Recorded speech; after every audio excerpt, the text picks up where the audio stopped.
I was somewhat eager going into Pet Sematary. Big fan of the movie that came out in '89. I kind of enjoy it. It has some decent quotable lines, and with this resurgence of Stephen King movies, I was eager to give this one a shot because, well, I love horror and I'm always hoping for the best.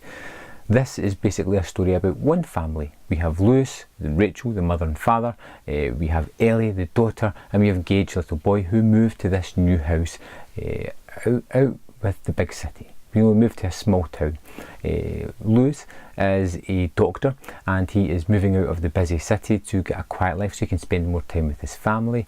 We have Rachel, his wife, who has some back trauma as well to do with a sibling that's there. And we meet nice neighbour Judd, played by John Lithgow, who it's just nice to make a connection, who knows this land like the back of his hand, knows lots of things about it. And this family move in and Lewis starts to see lots of signs, lots of things start whispering and speaking to him that he never really realises, things that are warnings all round about him, that this land may not be as welcoming as he first thought. And when he buries a pet at the pet cemetery with the help of Judd, he discovers that animal comes back to life. It's a little bit changed, a little bit twisted and very different, but nonetheless it's come back alive. So when a child of his dies, he's driven to despair and to do things that may not seem rational to most people because he knows that there's something special about this land.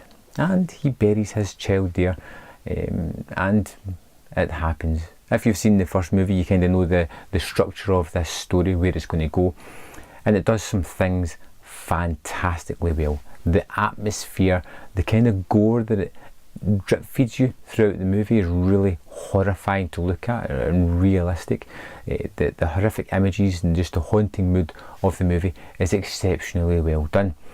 I like the performances. I think they're all perfect. I particularly like John Lithgow, who's always a great actor, as well as Jason Clarke, who's always terrific in whatever he does.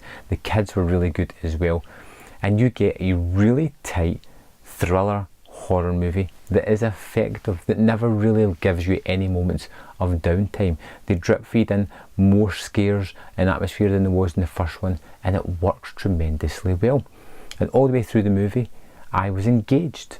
I enjoyed. I went along with this family. I was connected with them as they were going through this turbulent time. And I felt for them. And that is part of the problem that I have with the movie.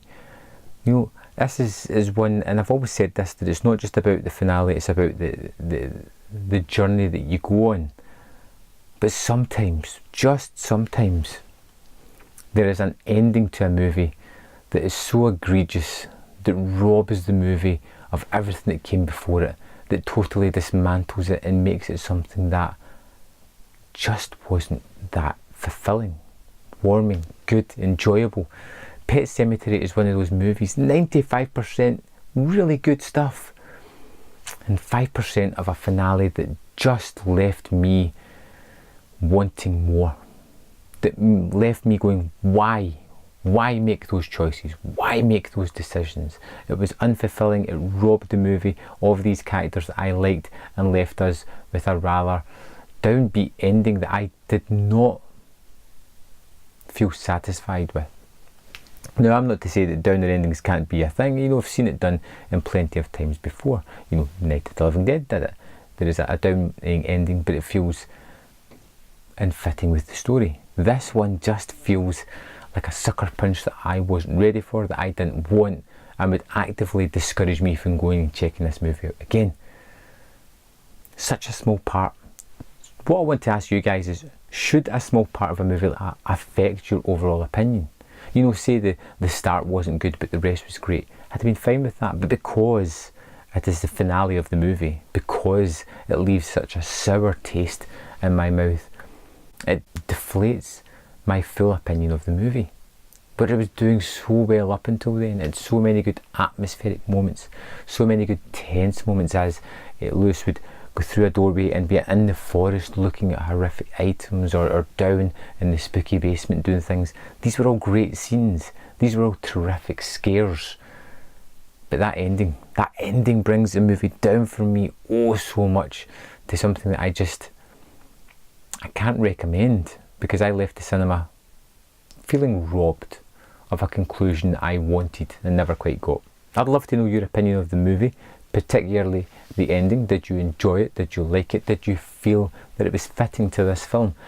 Let me know in the comment box below, and I will see you next time on Man vs Film.